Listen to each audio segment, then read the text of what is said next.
अध्याय 21 खलनायक की भारी है भाग 2। हम फिर से अजबेल परिवार के प्रशिक्षण मैदान में थे। शैल की आंखों में एक अजीब सी रोशनी थी, मानो वह उस समय की याद ताज़ा कर रही हो जब मैंने उसके सिर पर झटका मारा था। ऐसा लग रहा था जैसे वो आज बदला लेने वाली थी। वैसे भी मैंने उसे नृत्य के लिए आमंत्रित किया। मेरा हाथ थामो। यह एक ऐसा प्रस्ताव था जिसे आमतौर पर तिरस्कृत किया जाता और अस्वीकार कर दिया जाता। हालांकि शैल ने आश्चर्यजनक रूप से मना नहीं किया। नहीं, बल्कि वह मुस्कुरा रही थी। यह एक संकेत था कि शैल मुझे परेशान करना शुरू करने वाला था।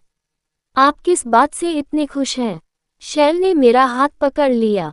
अप्रत्याशित रूप से जब मैंने उसका हाथ पकड़ा तो वह एहसास नया था।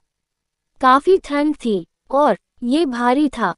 चूंकि मैं अन्य चीजों के बारे में सोच रहा था, शैल ने मुझसे आग्रह किया। यह एक संकेत था जिसका शायद मतलब था, आओ और मुझे नृत्य करना सिखाओ। कृपया मेरे निर्देशों का पालन करें और अपने पैरों को उसी तरह हिलाएं। शैल ने वैसा ही किया जैसा मैंने कहा था और अपने पैर मेरे पीछे कर दिए।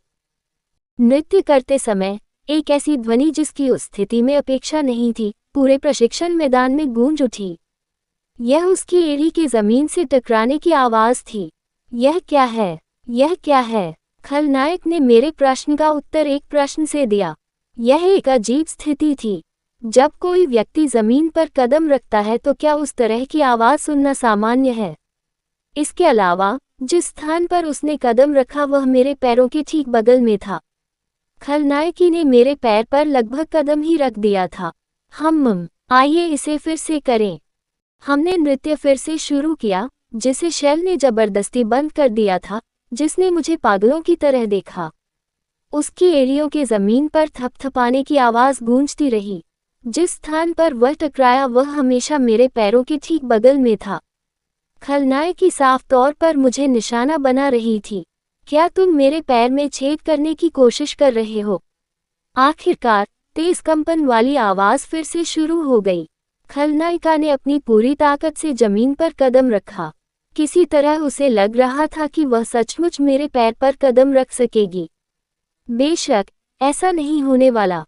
उसने सोचा होगा कि वह मेरी चीख सुन लेगी, लेकिन उसे कुछ और ही सुनाई दिया। उदुद यूके। यह उसकी एड़ियों के टूटने की आवाज थी। जूते अजबेल परिवार के जादूगरों द्वारा बनाए गए होंगे। तथ्य यह है कि वह टूट गया। ये साबित करता है कि उसने अपने पैरों पर कितना बल लगाया था। तुम ठीक हो? नहीं, ऐसा इसलिए नहीं था क्योंकि जूता टूटने से उसके पैर में चोट लगी थी। खलनायकी एक अलग तरीके से ठीक नहीं लग रही थी। हाँ, ये स्पष्ट था कि उसे मेरे पैर पर कदम न रख पाने का अफसोस था।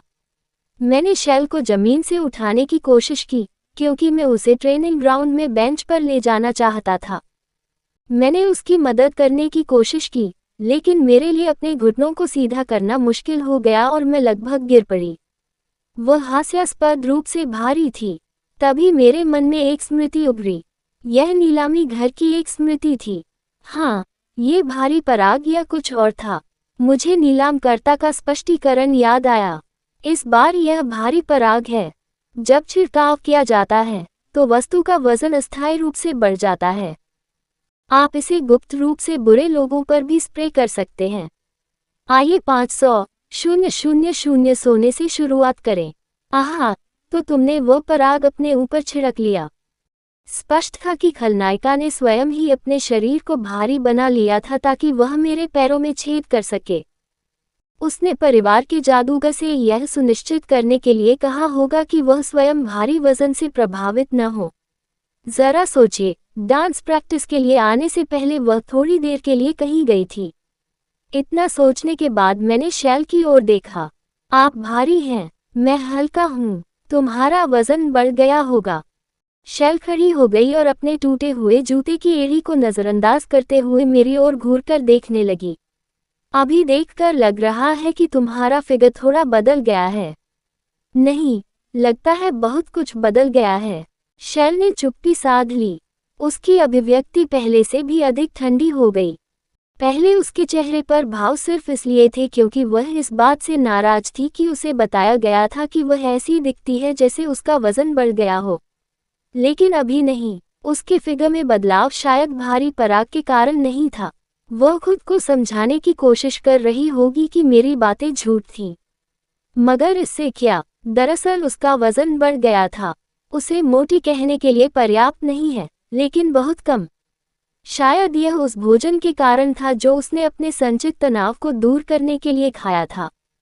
वह भी इस तथ्य से अवगत थी। इसके बारे में सोचे, वजन कम करने के लिए नृत्य एक उत्कृष्ट व्यायाम है। उस दिन खलनायिका मेरी छात्रा बन गई और उसने मुझसे नृत्य सीखा। खलनायिका को संभालना आश्चर्यजनक रूप से आसान था। कहानी खत्म। अलविदा।